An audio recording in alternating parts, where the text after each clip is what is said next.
நேற்று பெங்களூரு சின்னசாமி ஸ்டேடியத்தில் RCB versus SRH டீமுக்கு மேட்ச் நடந்தது. அதில் எஸ்ஆர்ஹெச் டீம் வந்து 2வது முறையாக ஐபிஎல் வரலாற்றில் அதிகப்படியான ரன்னை வந்து செட் பண்ணியிருக்காங்க. இதுக்கு முன்னாடி 277 ரன் வந்து அடிச்சிருந்தாங்க மும்பைக்கு எதிராக. இப்போது இதே ஐபிஎல்லில் 2வது முறையாக வந்து ஐபிஎல் வரலாற்றிலேயே அதிக ரன் குவிச்ச டீமாக வந்து எஸ்ஆர்ஹெச் இருக்குது. 287 ரன் அடிச்சிருக்காங்க. இன்டர்நேஷ்னல் T20 கிரிக்கெட்டில் இது வரைக்கும் பார்த்தோம் அப்படின்னா நேபாள் டீம் வந்து நேபாள் வெர்சஸ் மங்கோலியாவுக்கு மேட்ச் நடந்தது. அதில் நேபாள் டீம் வந்து 314 ரன் அடிச்சிருப்பாங்க. அதுதான் T20 வரலாற்றிலே ஹையஸ்ட் ஸ்கோர். அதுக்கு அடுத்தபடியாக எஸ்ஆர்ஹெச் டீம் அடித்த 287 ரன் தான் வந்து 2வது இடத்துல இருக்குது. 3வது இடத்துலையும் எஸ்ஆர்ஹெச் அடித்த ரன் தான் வந்து 277 ரன் தான் வந்து 3வது இடத்துலையும் இருக்குது. நேற்று வந்து டாஸ் வின் பண்ண பெங்களூர் டீம் வந்து நாங்கள் பவுலிங் சூஸ் பண்ணுறோம் அப்படின்னு சொல்லிட்டு இறங்கினாங்க. வழக்கம் போல் வந்து எஸ்ஆர்ஹெச் டீமில் டிராவிஸ் ஹெட், அபிஷேக் சர்மா களத்தில் இறங்கின உடனே இவங்களோட ஆர்சிபியோட பவுலிங் யூனிட்டில் இந்த வாட்டி வந்து சேஞ்சஸ் இருந்தது. ஃபர்கூசன் அண்ட் யாஷ் தயால் வந்து உள்ளே வந்தாங்க. மேக்ஸ்வெல் கிடையாது, வில் ஜாக்ஸ் வந்து உள்ளே இருந்தாங்க. சரி, ஓகே, இந்த வாட்டியாவது ஏதாவது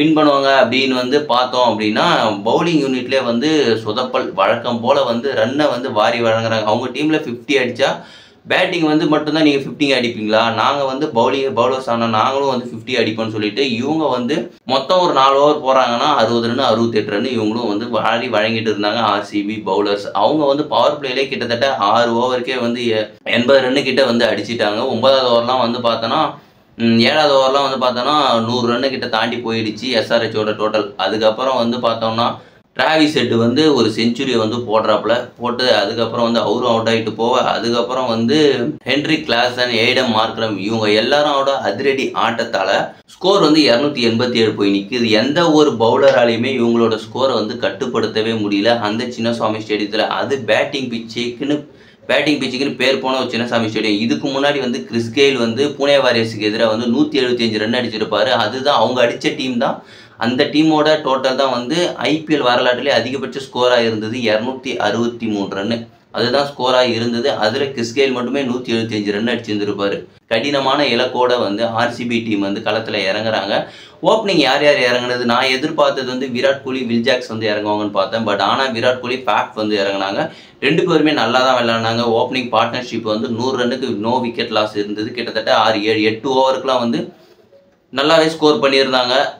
அதுக்கப்புறமா வந்து வழக்கம் போல தான் தெரியுமே, இவங்க டீமில் வந்து பவுலிங் யூனிட் வந்து எஸ்ஆர்ஹெச்சில் கடப்பாறை யூனிட்னு சொல்லணும். என்னன்னா கன் சுடுற மாரி பவுலர்ஸ் இருக்காங்க. Gun bowlers Bhuvneshwar Kumar, Natarajan and then Pat Cummins, Mayank Markande இவங்க எல்லாருமே வந்து நல்லாவே ஓவர் போட்டாங்க. இருந்த போதிலுமே சரி, இது பேட்டிங் பிச்சுக்கு பேர் கொண்ட ஸ்டேடியமாகவே இருக்கட்டும், அப்படி இருக்கும் போதிலையுமே இவங்க வந்து சாதாரணமாக நாங்கள் விட்டுட்டு போகல. இது வரைக்கும் நடந்து முடிஞ்ச மேட்ச்சில் நாங்கள் ஆர்சிபி நாங்கள் எப்படி வேணாலும் தோற்றதாக இருக்கட்டும், ஆனால் நாங்கள் இந்த வாட்டி ஈஸியாக விட மாட்டோம் அப்படின்னு சொல்லிட்டு விராட் கோலியும் சரி ஃபேஃபும் சரி ஒரு நல்ல ஸ்டார்டிங்கை கொடுத்தாங்க. எங்களாலையும் சேஸ் பண்ண முடியும் அப்படின்னு வந்து ஒரு பயத்தை வந்து அவங்கக்கிட்ட காமிச்சாங்க. அதுக்கப்புறம் அடிச்சுட்டு இருந்த இவங்க 2 பேருமே அவுட் ஆகிட்டாங்க. அதுக்கப்புறமா வந்து மஹிபால் லார்மரும் தினேஷ் கார்த்திக்கும் மேட்ச் வந்து வின் பண்ணுவாங்களா அப்படின்ட்டு ஒட்டுமொத்த எல்லா கிரிக்கெட் ரசிகர்களையும் சரி சீட்டு நுனிக்கு வந்து கொண்டு போயிட்டு மேட்சை வந்து கடைசி வரைக்கும் பார்க்க வச்சவர் தினேஷ் கார்த்திக். நேற்று தினேஷ் கார்த்திக் தனி ஒரு மனுஷனாக போராடி கிட்டத்தட்ட எவ்வளோ ரன்னா, ஒரே மனுஷனாக 83 ரன் அடிக்கிறாரு. 35 பால்லையும் 45 பால்லையும் வந்து 83 ரன் அடிச்சுட்டு வெளியேறாரு. அவங்க 262 ரன் அடிக்கிறாங்க. மொத்தமாக 20 ஓவருக்கு வந்து பார்த்தீங்கன்னா எப்படியோ போராடி 262 ரன் அடிக்கிறாங்க. தினேஷ் கார்த்திக் களத்தில் இருந்தாங்கன்னா மேட்சே வேறு மாதிரி போயிருக்கும். பட் ஆனால் வந்து ட்ரை பண்ணாங்க, குட் ட்ரை. ஆனால் Dinesh Karthik, Virat Kohli, Faf du Plessis, hats off இவங்க எல்லாருமே வந்து நல்லா பர்ஃபார்ம் பண்ணாங்க. இவங்க டீம் வந்து பவுலிங் யூனிட்டில் சேஞ்சஸ் கண்டிப்பாக பண்ணியே ஆகணும். பட் இல்லைனா பேட்ஸ்மேன்ஸ் தான் பவுலிங் போட வரணும். ஏன்னா அந்தளவுக்கு வந்து ஒவ்வொரு மேட்சுமே வந்து ரன்ஸை வந்து கன்சீட் பண்ணிக்கிட்டு இருக்காங்க. அண்ட் தென் ஆர்சிபியோட பேட்டிங் வந்து இன்றைக்கி வேறு லெவலில் இருந்தது. எப்பயும் போல் இந்த சீசனில் வந்து பேட்டிங் எல்லாமே நல்ல பர்ஃபார்மன்ஸாக இருக்குது. ஆனால் பவுலிங்கில் வந்து அந்தளவுக்கு சொல்கிற அளவுக்கு கிடையாது. யார்க்கரையே வந்து இவங்க யூஸ் பண்ணவே இல்லை. எஸ்ஆர்ஹெச் பவுலர்ஸ்க்கும் ஆர்சிபி பவுலர்ஸ்க்கும் என்ன டிஃப்ரென்ஸ்னால் யார்க்கர் பால் அதிகமாக வந்து வீசப்படவே இல்லை அப்படின்றது தான் வந்து ஒரு கிரிக்கெட்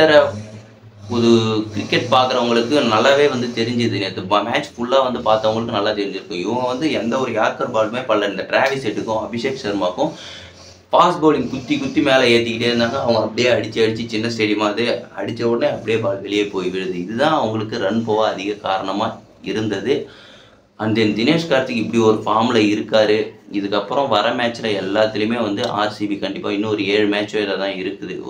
ஒரு டீமுக்கு மொத்தம் ஒரு 14 மேட்ச் இருக்கும். அந்த 14 மேட்ச்சில் இது கிட்டத்தட்ட இப்போ ஒரு 6-7 மேட்ச் விளையாடிட்டாங்க. இது மீறி இருக்கிற மேட்ச்சில் வந்து ஆர்சிபி எல்லா மேட்சையுமே ஜெயிக்கணும். ப்ளஸ் நெட் ரன் ரேட்டோட அதிகமாக ஜெயிச்சா மட்டும்தான் இவங்க வந்து இந்த ஐபிஎல் பிளே ஆஃப்குள்ளே உள்ளே வர முடியும். அப்படி இல்லைனா வெளியே போக வேண்டியதுதான். இன்னொன்று வந்து இவங்க டீம் பவுலர்ஸில் வந்து கரண் சர்மாவை வந்து கொண்டு வரலாம் அப்படின்ற மாதிரி தோணுது. ஏன் அப்படின்னா அவர் ஒரு நல்ல ஸ்பின் பவுலர். அவங்க டீமில் ஸ்பின் பவுலரே கிடையாது. அதுதான் ஒன்று. வில் ஜாக்ஸ் மட்டும் தான் நேற்று பவுலிங் போட்டாங்க. வேறு யார் போட்டாங்க? வேறு யாருமே வந்து போடவே இல்லை. ஒரு ஸ்பின் பவுலரே இல்லாத ஒரு டீமாக வந்து இருந்துக்கிட்டு இருக்கு. அவரை கொண்டு வந்தால் நல்ல டேர்னிங் பாயிண்ட் விக்கெட்ஸ் கிடைக்கும் கண்டிப்பாக. அதை வந்து அவங்க ஏன் ட்ரை பண்ணல அப்படின்ற மாதிரி எனக்கு தோணுச்சு. ஆர்சிபி டீம் இதுக்கு முன்னாடி அடிச்சிருந்த ஒரே மேட்ச்சில் 22 சிக்ஸை எஸ்ஆர்ஹெச் டீம் வந்து பீட் பண்ணாங்க. அண்ட் தென் எஸ்ஆர்ஹெச் டீமும் ஆர்சிபி டீமும் சேர்ந்து இந்த வருஷத்தில் அதிகப்படியான சிக்ஸை ஒரே மேட்ச்சில் அடிச்சிருக்காங்கன்னா அது இந்த மேட்ச் தான். அண்ட் தென் 2 டீமும் வந்து சேர்ந்து ஒரு ஸ்கோர் அடிப்பாங்கள்ல, 2 டீம் டோட்டலையும் சேர்த்தா வந்து 549 ரன் அடிச்சிருக்காங்க 2 டீமும் சேர்த்து. எஸ்ஆர்ஹெச் டீம் 287, இவங்க வந்து 262 ரன் அடிச்சிருந்தாங்க. இந்த 2 டீமும் சேர்ந்து 549 ரன்னை வந்து நேற்று அடிச்சிருந்தாங்க. அண்ட் தென் பவுலிங்கில் வந்து பெருசாக இவங்க சேஞ்சஸ் பண்ணணும். ஆர்சிபி ஜெயிக்கணும் அப்படின்னா பெருசாக சேஞ்சஸ் பண்ணணும் அப்படின்றது தான் வந்து ஒட்டுமொத்த ரசிகர்களோட மனநிலைமையாக இப்போ இதுதான் இருந்துக்கிட்டு இருக்குது. இவங்க ஜெயிக்கணும் அப்படின்னா போராடணும். சாதாரணமாக கிடையாது, ரொம்ப மோசமாகவே போராடணும். இன்னொரு விஷயம் என்னென்னா, இதுக்கு முன்னாடி இப்போ டிராவிஸ் ஹெட் இருக்காப்புல, டிராவிஸ் ஹெட் இதுக்கு முன்னாடி வந்து ஆர்சிபி டீமில் தான் வந்து இருந்தாப்புல. சிஎஸ்கேல இருந்த சிவம் டூபே ஆர்சிபியில் தான் இருந்தாப்புல. ஆர்ஆரில் இருக்க யுவேந்திர சகல் ஆர்சிபியில் தான் இருந்தாப்புல. ஷேன் வாட்சன் சிஎஸ்கேல விளையாண்டார்ல, அவர் வந்து ஆர்சிபியில் தான் இருந்தார். சிஎஸ்கேல இருக்க மோயின் அலி ஆர்சிபியில் தான் இருந்தார். இவங்க எல்லாருமே வந்து ஆர்சிபியிலேருந்து வெளியே வந்துட்டா அவங்க வாழ்க்கை வந்து பிரகாசமாக இருக்குது. அதே போல் விராட் கோலியும் இதை விட்டு வெளியே வந்துடும். ஏன் இன்னொன்று வந்து சொல்ல போனால், டிராவிஸ் ஹெட் 2018 ஆர்சிபி டீமில் தான் இருந்தார். மெகா ஐபிஎல் ஆக்ஷனில் வந்து அவரை வெளியே விட்டுட்டாங்க. ஸோ அதனால் அந்த டீமை விட்டு வெளியே வந்தால் ஒளிமயமான எதிர்காலம் இருக்குது. ஐபிஎல்லில் மட்டும் இல்லை, வாழ்க்கையிலையும் சரி. பட் ஆனால் விராட் கோலி மட்டும் அந்த டீமை விட்டு வெளியே வர மாட்டார். அந்த நேற்று குறிப்பாக பார்க்க வேண்டியது தினேஷ் கார்த்திகோட பர்ஃபார்மன்ஸ். அந்த பர்ஃபார்மன்ஸை வந்து பார்த்தோம் அப்படின்னா இப்போ வர வேர்ல்டு கப்புக்கு அவர் வந்து கண்டிப்பாக எடுக்கணும் அப்படின்ற மாதிரி தான் தோணுது. தினேஷ் கார்த்திக் அண்ட் சிவம் டூபே இவங்க 2 பேரை வந்து கண்டிப்பாக சூஸ் பண்ணியே ஆகணும் அப்படின்ற மாதிரி தான் எல்லா கிரிக்கெட் ரசிகர்களோட மனநிலைமையாக இருக்குது. கண்டிப்பாக வந்து எடுத்தே ஆகணும் அப்படின்றது தான் வந்து எங்களோட வேண்டுகோள். அவங்களாம் இல்லை அப்படின்னா நீங்கள் வேர்ல்டு கப் அடிக்க மாட்டீங்க, இதில் வழக்கம் போல் பாலிடிக்ஸ் தான் பண்ணுவீங்க அப்படின்னா இழுத்து மூட்டு போயிடுங்க. விராட் கோலி அண்ட் தென் வழக்கம் போல் ரோஹித் சர்மா இவங்களே கூப்பிட்டு போய் கோட்டையை விட்டுட்டு வந்துட்டு பரவாயில்லப்பா இந்த அளவுக்கு போனதே வந்து பெரிய விஷயம் அப்படின்னு பெருமை பித்திக்கிட்டு இருப்பீங்க. எதுக்கு? அது பக்காவான பிளேயர்ஸு பக்காவான ஸ்குவாடோட போனீங்கன்னா அருமையாக கோப்பையை தட்டிட்டு வரலாம். இல்லைனா வழக்கம் போல் சிங்சாங் போட்டுக்கிட்டு இருங்க. ஆர்சிபி இனிமேல் வர மேட்ச்சில் அவங்க ஜெயிக்கணும் அப்படின்னா என்ன பண்ணணும், என்னென்ன சேஞ்சஸ்லாம் பண்ணால் அவங்க வின் பண்ணுவாங்க அப்படின்னு ரசிகர்களாகிய நீங்கள் என்ன உங்களுக்கு தோணுதோ அதை கமெண்ட்டில் சொல்லுங்கள். நம்ம மீண்டும் வந்து இன்னொரு வீடியோவில் வந்து சந்திப்போம். பாய்.